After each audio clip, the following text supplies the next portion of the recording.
या अगोदरच्या तासाला आपण कन्फॉर्मर्स इन अल्केन हा पॉईंट त्या ठिकाणी पाहिलेला आहे.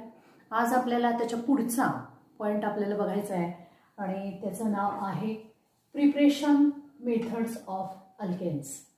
अल्केनच्या प्रिपरेशन मेथड आपल्याला त्यामध्ये पाहायचं आहे. तर त्या ठिकाणी दोन मेथड्स प्रामुख्याने आहेत. त्याच्यातली पहिली मेथड आहे इंडस्ट्रियल मेथड आणि दुसरं आहे लॅबोरेटरी मेथड किंवा आपण त्याला general preparation methods of alkanes असं सुद्धा म्हणू शकतो.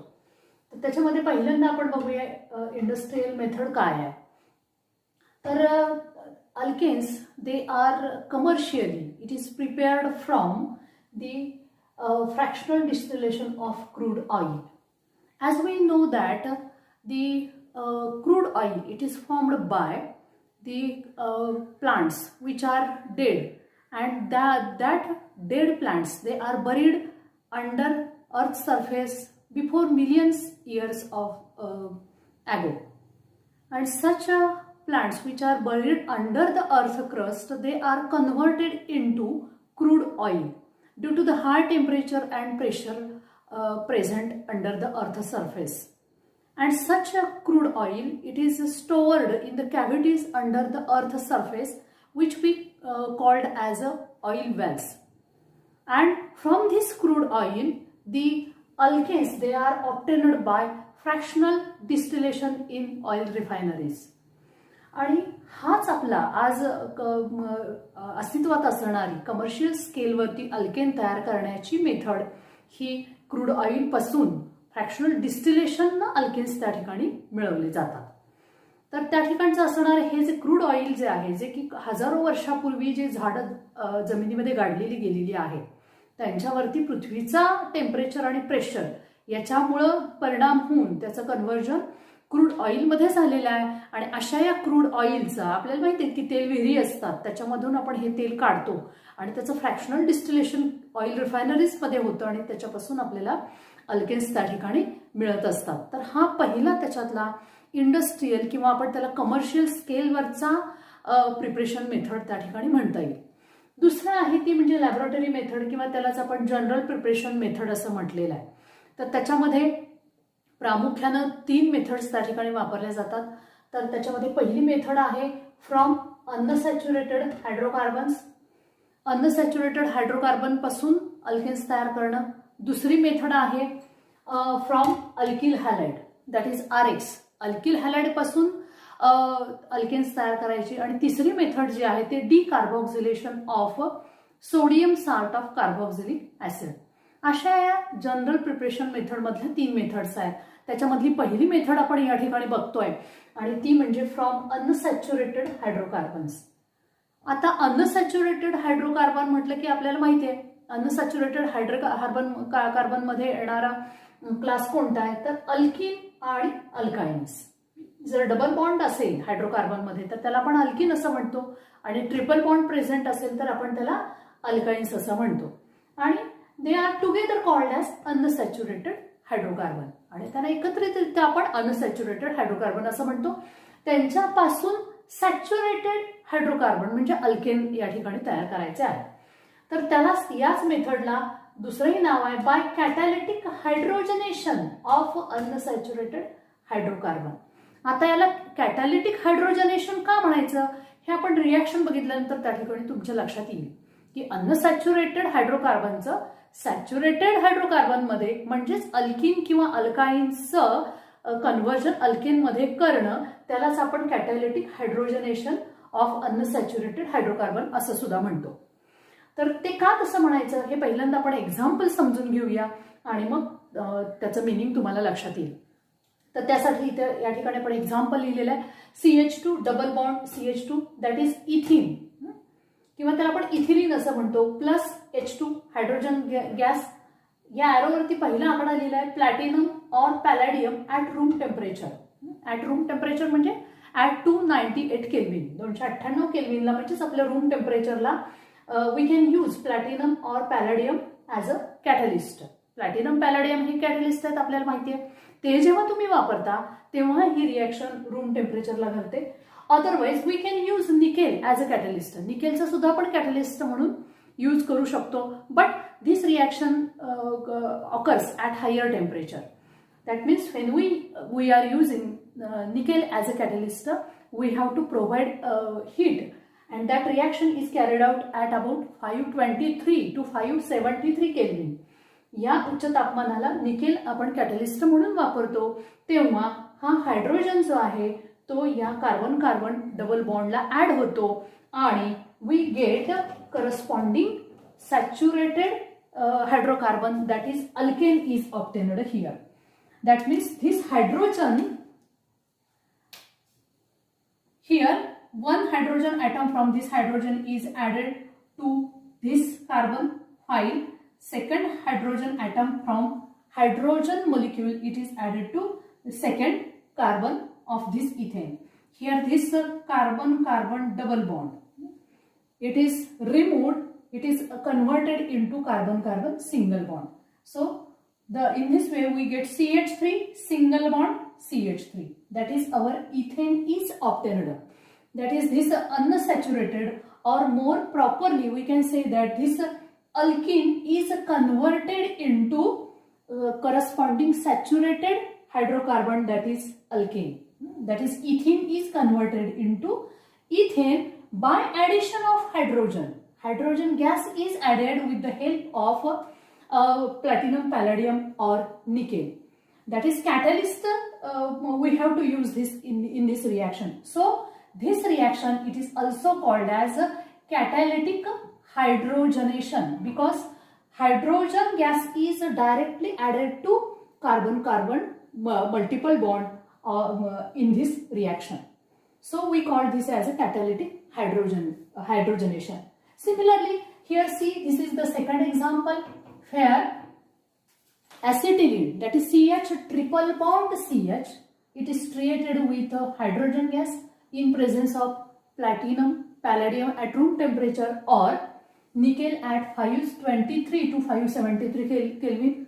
What should be the product? त्या ठिकाणी प्रॉडक्ट तुमचा काय असणार आहे? तर अर्थातच हे अनसॅच्युरेशन जे आहे, कार्बन कार्बन ट्रिपल बॉन्ड जो आहे, तर त्या ठिकाणी हा हायड्रोजनचा मोलिक्यूल जो आहे तो ऍड होणार आहे.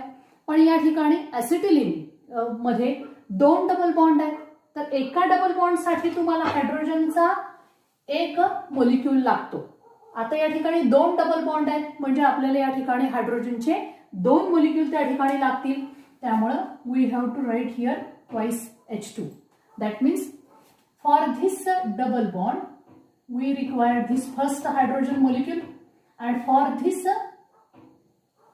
pi bond or double bond we require second hydrogen molecule. In this way, this CH triple bond CH, it is converted into CH3 single bond CH3.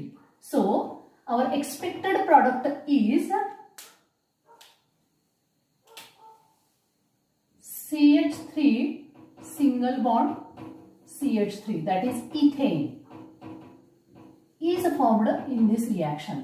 That is acetylene, it is converted into ethane, that is carbon carbon triple bond is converted into carbon carbon single bond. For these two reaction, in general we can write this reaction instead of these two reaction. Here we can write this general reaction. What I have written here, carbon carbon double bond, that is alkene, or carbon carbon triple bond, that is alkyne. When it reacts with hydrogen gas in presence of catalyst like platinum, palladium or nickel, it is converted into corresponding saturated hydrocarbon, that is alkane. Double bond किंवा triple bond जो आहे त्याचं conversion त्या ठिकाणी single bond मध्ये होणार आहे bye addition of hydrogen gas in presence of catalyst. So we called this reaction as a catalytic hydrogenation. आता हीच रिएक्शन जी आहे ती आपण मॉलिक्युलर फॉर्म्युलाच्या स्वरूपात या ठिकाणी रिप्रेझेंट केलेली आहे. हीच रिएक्शन इथे CnH2n म्हणजेच आपला अल्किन आहे आणि CnH2n-2 म्हणजे तो आहे तुमचा अल्काइन. त्याच्यामध्ये जर तुम्ही हायड्रोजन गॅस ऍड केला in presence of catalyst like platinum, palladium or nickel, these unsaturated hydrocarbon, they are converted into saturated hydrocarbon, that is alkane, and we know that the molecular formula of alkane is CnH2n plus 2. तर या अशा पद्धतीनं हे दोन्ही unsaturated hydrocarbon, that is alkene आणि alkyne, they are converted to saturated hydrocarbon, that is alkane. Alkane मध्ये त्याचं conversion होतं. तर ही झाली आपली पहिली लॅबोरेटरीमधली किंवा general preparation method from unsaturated hydrocarbons. त्यालाच आपण कॅटॅलिटिक हायड्रोजनेशन म्हणतो. का कॅटॅलिटिक हायड्रोजनेशन म्हणतो? कारण या ठिकाणी आपण hydrogen gas direct multiple bond जो आहे हायड्रोकार्बन मधला तिथं ऍड करतो with the help of catalyst, म्हणून त्याला आपण कॅटॅलिटिक हायड्रोजनेशन असं म्हणतो. तर ही झाली पहिली त्याच्यातली मेथड. त्याच्यातली दुसरी मेथड आहे from alkyl halide. It's general representation is RX, that is alkyl halide. X for halogen, that X may be fluorine, chlorine, bromine, iodine. या पद्धतीनं या ठिकाणी आपण हे X is equal to fluorine, chlorine, bromine, iodine या पद्धतीने हे लिहू शकतो. तर अल्किल हॅलाइड पासून अल्केन्स तयार करायचे आहेत. पण याच्यामधलं most preferably the bromides and iodides they are preferred. हे दोन्ही जे आहेत ते जास्त, म्हणजे अल्किल ब्रोमाइड आणि अल्किल आयोडाइड हे जास्तीचे त्या ठिकाणी प्रिफर केले जातात, because they can be easily reduced. ते सहजासहजी रिड्यूस होतात, म्हणून फ्लोराइड क्लोराइड पेक्षा ब्रोमाइड आणि आयोडाइड, अल्किलचे ब्रोमाइड आणि आयोडाइड त्या ठिकाणी वापरले जातात. तर ही फ्रॉम अल्किल हॅलाइड त्याच्यात मध्ये पहिला प्रकार जो आहे तो bye reduction of alkyl halide. Reduction म्हणजे काय? तर त्याची आपल्याला डेफिनेशन रिडक्शनची माहिती आहे. What is mean by reduction? Reduction means addition of hydrogen. त्याला आपण रिडक्शन असं म्हणतो. हायड्रोजनच्या भाषेमध्ये आपण रिडक्शन म्हणजे ऍडिशन ऑफ हायड्रोजन असं म्हणतो. तर आता हे अल्किल हॅलाइडचं रिडक्शन कॅरी आउट करून आपल्याला त्या ठिकाणी करस्पॉन्डिंग अल्केन मिळवता येतात. तर त्यासाठी कोणते रिड्युसिंग एजंट वापरता येतील? तर त्याच्यामध्ये पहिल्यांदा आपल्याला Zn in presence of dilute HCl हा रिड्युसिंग एजंट म्हणून वापरता येतो. दुसरं zinc copper couple in ethanol हे आपल्याला रिड्युसिंग एजंट म्हणून वापरता येतं. याच पद्धतीनं अल्युमिनियम अमालगम इन अल्कोहोल हा रिड्युसिंग एजंट म्हणून वापरता येतो. आणि नेहमीचा आपल्याला रिड्युसिंग एजंट जो आहे माहिती असलेला तो म्हणजे LiAlH4. त्याचा वापर करून आपण हे रिडक्शन अल्किल हॅलाइडचं कॅरी आउट करू शकतो. त्याच्याशिवाय रिॲक्टिव्ह मेटल्स जे आहेत, प्लॅटिनम पॅलेडियम असतील किंवा पुढच्या ह्याच्यामध्ये आपण बघणार आहे ते सोडियम मॅग्नेशियम सारखे रिॲक्टिव्ह मेटल वापरून त्याचं रिडक्शन त्या ठिकाणी करता येऊ शकतं.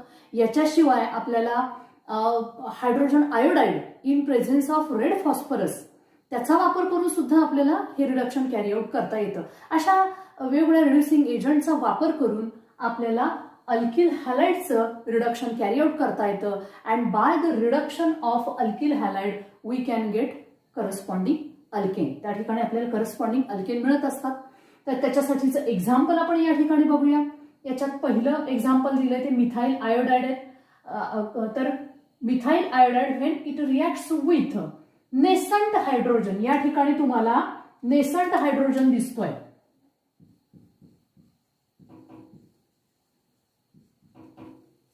आणि नेसंट स्पीसीज दाखवण्याची पद्धत या पद्धतीने असते. त्याच्यामध्ये स्क्वेअर ब्रॅकेटमध्ये ती स्पीसीज लिहायची असते.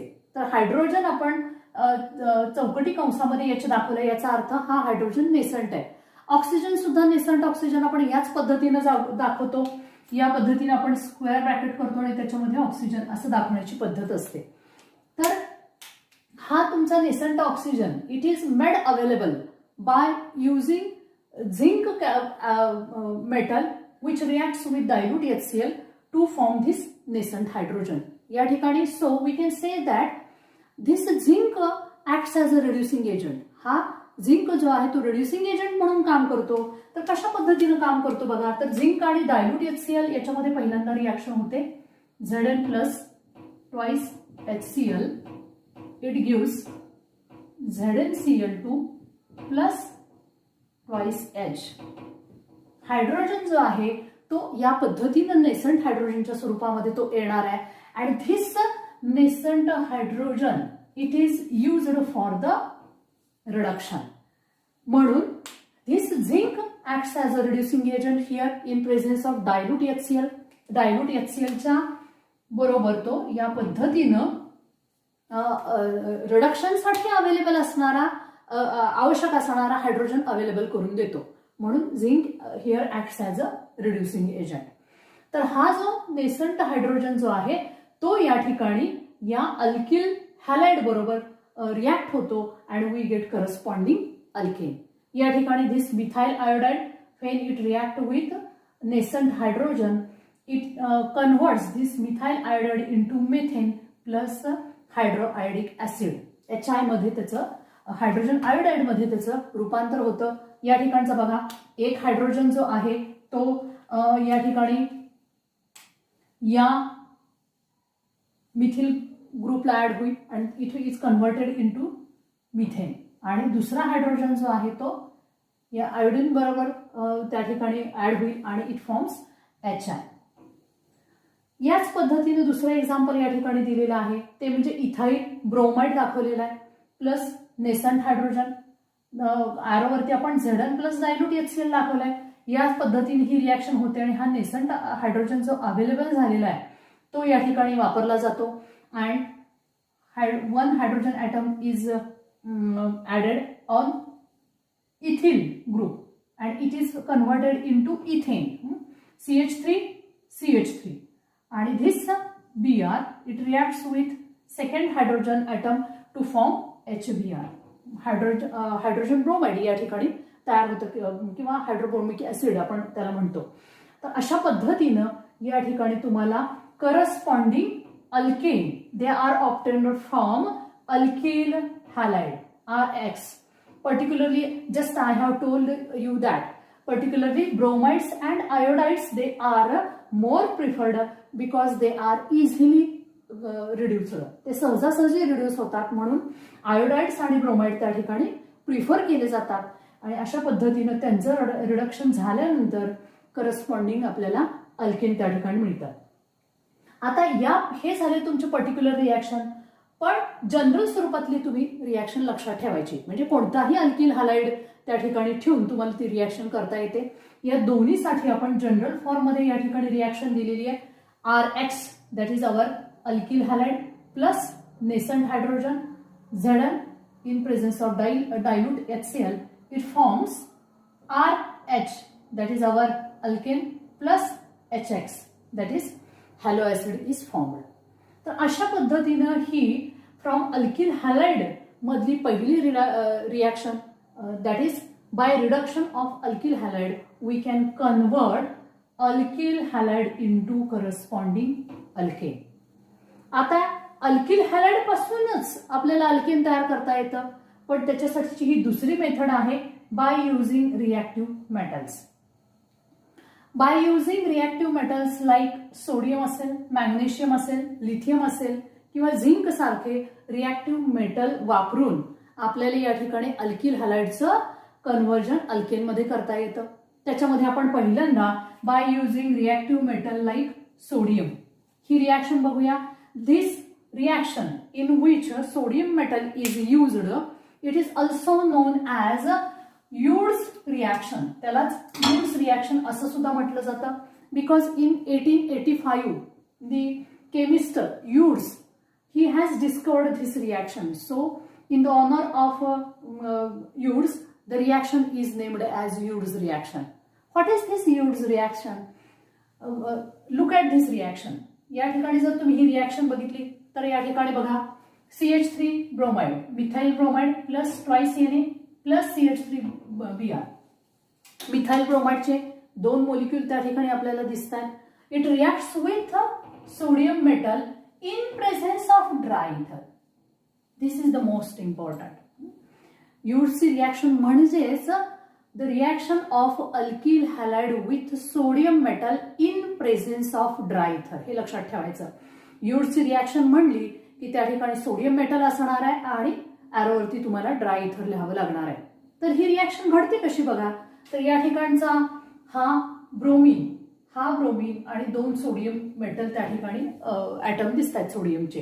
तर it forms twice NaBr, sodium bromide form होतं and this CH3 and this CH3 it forms ethane. तर या ठिकाणी आपल्याला इथेन मिळालं म्हणजे मिथाइल ब्रोमाइडचे 2 मोलिक्यूल त्या ठिकाणी आपल्याला लागलेले आहेत आणि मिथाइल ब्रोमाइडचं कन्व्हर्जन इथेन मध्ये झालेलं आहे. याचाच अर्थ जर तुम्ही या ठिकाणी बघितलं तर रिॲक्टिंग जो तुमचा सबस्टन्स आहे त्याच्यामध्ये कार्बन 1 आहे आणि प्रॉडक्टमध्ये तयार झालेला जो तुमचा अल्केन आहे त्याच्यामध्ये एक्झॅक्ट डबल नंबर ऑफ कार्बनचं अल्केन त्या ठिकाणी तयार झालेलं आहे. तर या ठिकाणी यूड्सच्या रिॲक्शन मध्ये 2 alkyl halide they interact in presence of dry ether with sodium metal to give higher alkane with a double number of carbon atom and this reaction is known as Ewers reaction. Ewers reaction कोणाला म्हणायचं तर alkyl हॅलाइडची ही reaction की ज्याच्यामध्ये alkyl halide sodium metal बरोबर dry इथरच्या प्रेझेन्समध्ये react होतात आणि त्याच्यापासून higher alkane having double number of carbon item.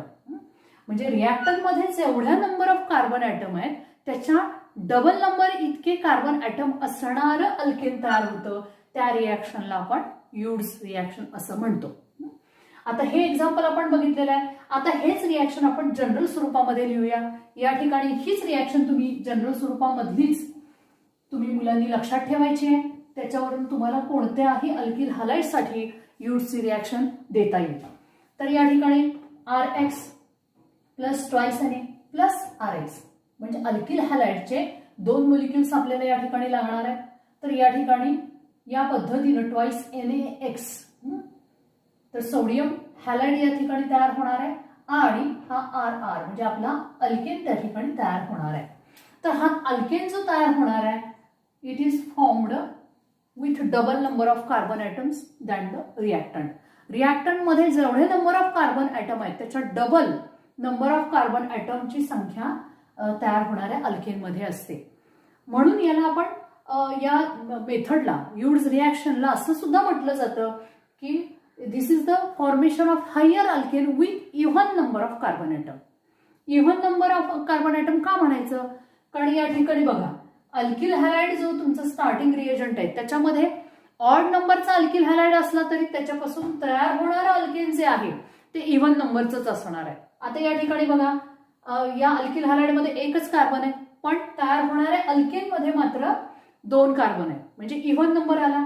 समजा या ठिकाणी 2 असते कार्बन म्हणजे इथाइल ब्रोमाइड असता तर तयार होणारा करस्पॉन्डिंग अल्केन कोणता असला असता तर अर्थातच 4 कार्बनचा म्हणजे त्या ठिकाणचा ब्युटेन असला असता.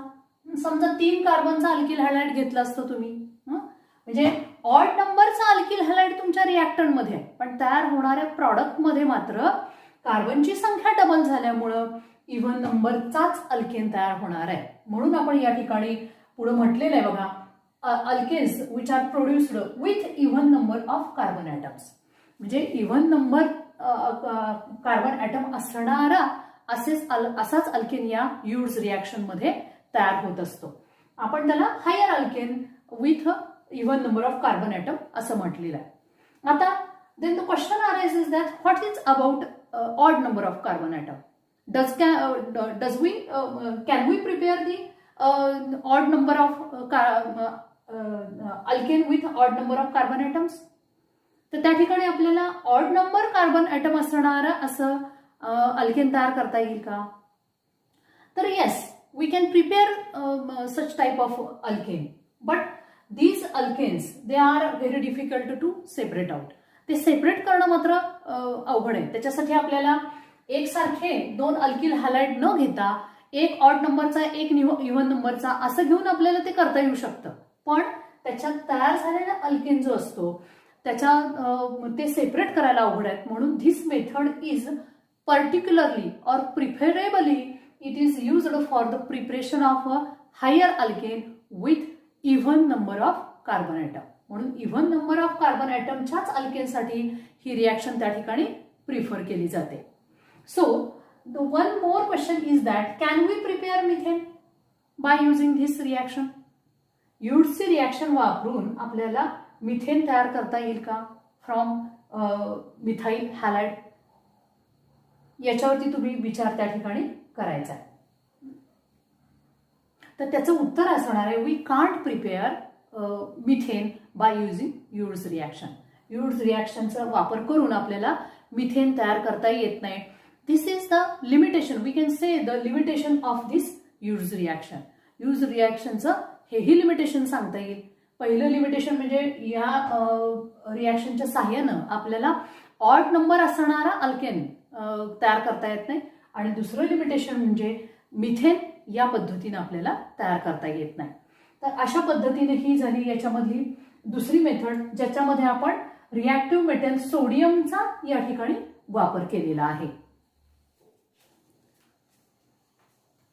आता यातलंच फ्रॉम अल्किल हॅलाइड मधलं बाय युझिंग रिॲक्टिव्ह मेटल्स मधली दुसरी मेथड त्या ठिकाणची आहे. कारण या मेथडमध्ये आता आपण यूड्स रिॲक्शन मध्ये सोडियम मेटलचा वापर केलेला आहे. त्या पद्धतीने आपल्याला मॅग्नेशियम मेटल वापरून सुद्धा त्या ठिकाणी अल्किल हॅलाइडचं कन्व्हर्जन हे अल्केनमध्ये करता येतं.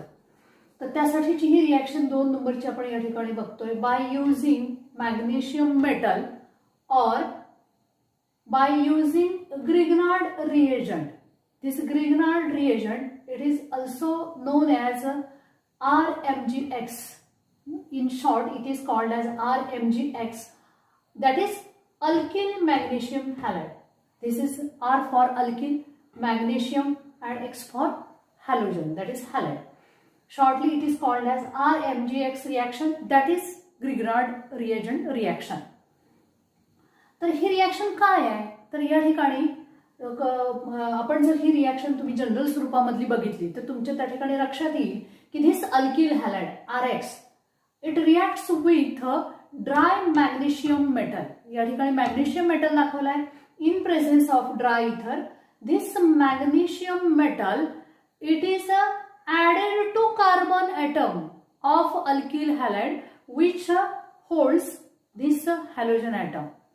हा जो मॅग्नेशियम ॲटम आहे तो या कार्बनला, जो की अल्किल हॅलाइड मधला कार्बन आहे, कोणता कार्बन तर ज्या कार्बनवरती हॅलोजन ॲटम आहे अशा कार्बनवरती हा मॅग्नेशियम मेटल ऍड होतो. And we get RMGX, that is alkyl magnesium halide.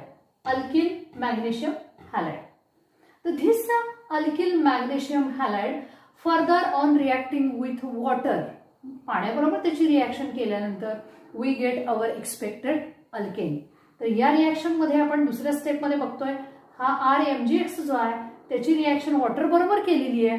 तर या ठिकाणी this OH and MgX it forms hydroxy magnesium halide and this RH, that is our expected alkane, is formed.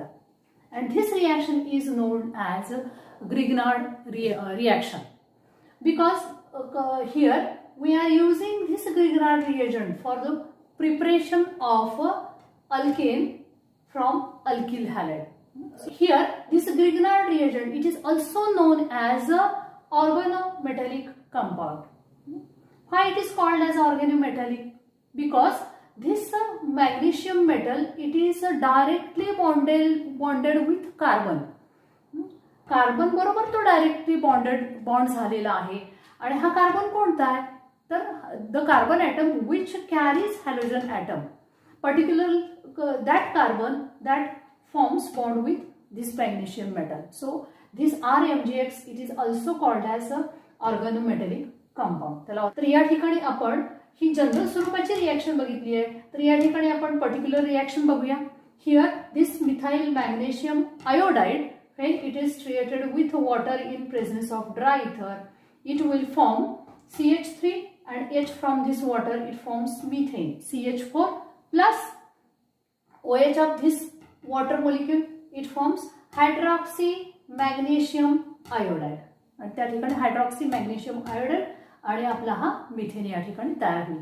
This reaction is exothermic reaction. So one more thing is that this alkyl group, it remains as it is during the formation of Grignard reagent. Grignard reagent तयार होत असताना हा alkyl group, जो alkyl halide मध्ये असणारा हा alkyl group जो आहे तो आहे असा त्या ठिकाणी राहतो. आणि आत्ताच सांगितलं की हा मॅग्नेशियम मेटल जो आहे it get bonded to the carbon atom which holds this halogen previously. पहिल्यांदाच ज्या कार्बनवरती हॅलोजन ॲटम प्रेझेंट आहे त्या कार्बनवरतीच हा मॅग्नेशियम मेटल त्या ठिकाणी ॲड होतो. and in this way we get alkyl magnesium halide, which is known as Grignard reagent, or it is also called as organometallic compound. तर why did this reaction is carried out in presence of dry ether?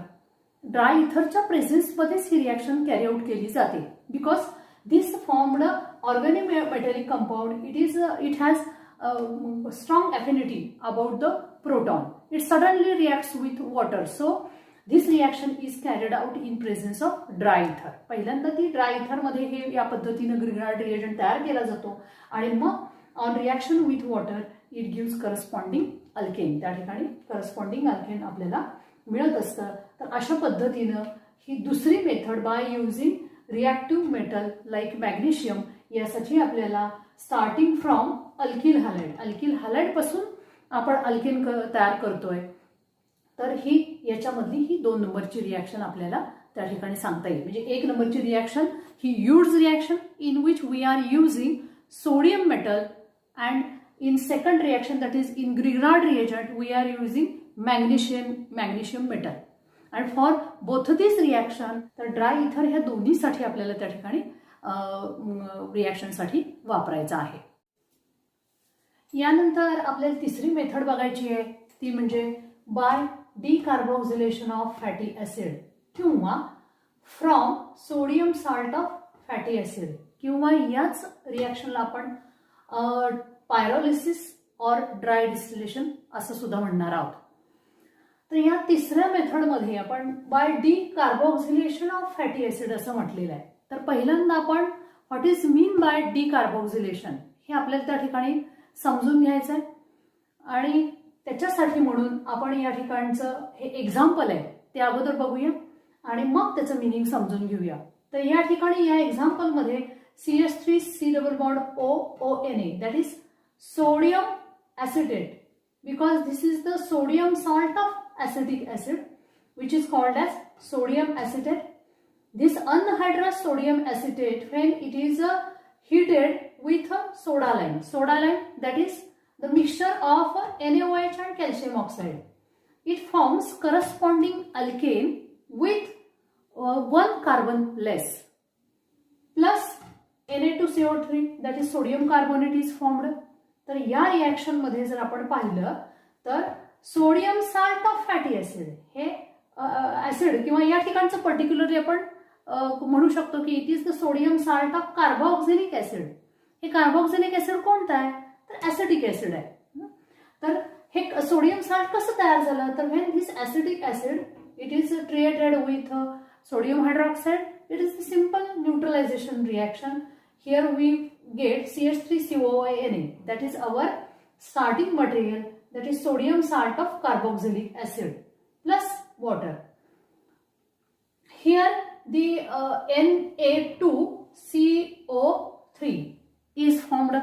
That means carbon dioxide is removed in the form of sodium carbonate. So decarboxylation means the removal of CO2 in the form of metal carbonate from sodium salt of carboxylic acid is known as decarboxylation or pyrolysis or dry distillation. म्हणजे डिकार्बोक्सिलेशनचा अर्थ काय? Decarboxylation means removal of carbon dioxide. Carbon dioxide कसा remove करायचा आहे तर in the form of metal carbonate. या ठिकाणी metal आहे सोडियम, म्हणून त्याला आपण सोडियम कार्बोनेट असं म्हटलेलं आहे. तर sodium salt of carboxylic acid मधला CO2 हा मेटल कार्बोनेटच्या स्वरूपामध्ये रिमूव्ह करण्यालाच आपण डिकार्बोक्सिलेशन किंवा त्यालाच आपण पायरोलिसिस किंवा त्यालाच आपण ड्राय डिस्टिलेशन असं म्हणत असतो. तर आता या रिॲक्शन सारखीच ही रिॲक्शन या ठिकाणी लक्षात घ्या. तर या ठिकाणी sodium salt of propionic acid दिलेला आहे.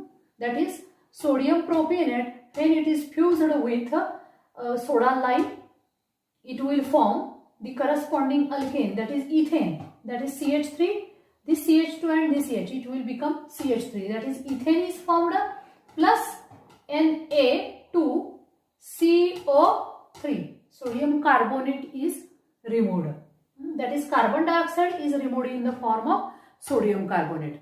तर या ठिकाणी तयार झालेला alkane it always contain one carbon less than the corresponding starting compound. या ठिकाणच्या स्टार्टिंग कंपाऊंड मध्ये 1, 2, 3 कार्बन आहेत, तर तुमचा तयार झालेल्या अल्केन मध्ये मात्र 2 कार्बन आहेत. कारण का स्टार्टिंग कंपाऊंड मधला तुमचा हा सी डबल बॉन्ड ओ जो आहे it will eliminated in the form of Na2CO3. या ठिकाणचा हा कार्बन जो आहे तो ह्या Na2CO3 मध्ये CO2च्या रूपामध्ये तो रिमूव्ह झालेला आहे. त्याच्यामुळे अल्केन मध्ये नेहमीच या रिॲक्शन मध्ये डिकार्बोक्सिलेशन मध्ये तयार होणारं अल्केन हे तुमच्या स्टार्टिंग कंपाऊंड पेक्षा 1 कार्बन कमी असणारं असं असतं. आता या 2 रिॲक्शन साठी म्हणून आपण ही जनरल स्वरूपाची रिॲक्शन इथं लिहिलेली आहे. हीच रिॲक्शन आपण जनरल स्वरूपाची लक्षात घ्यायची आहे. RC double bond ONA.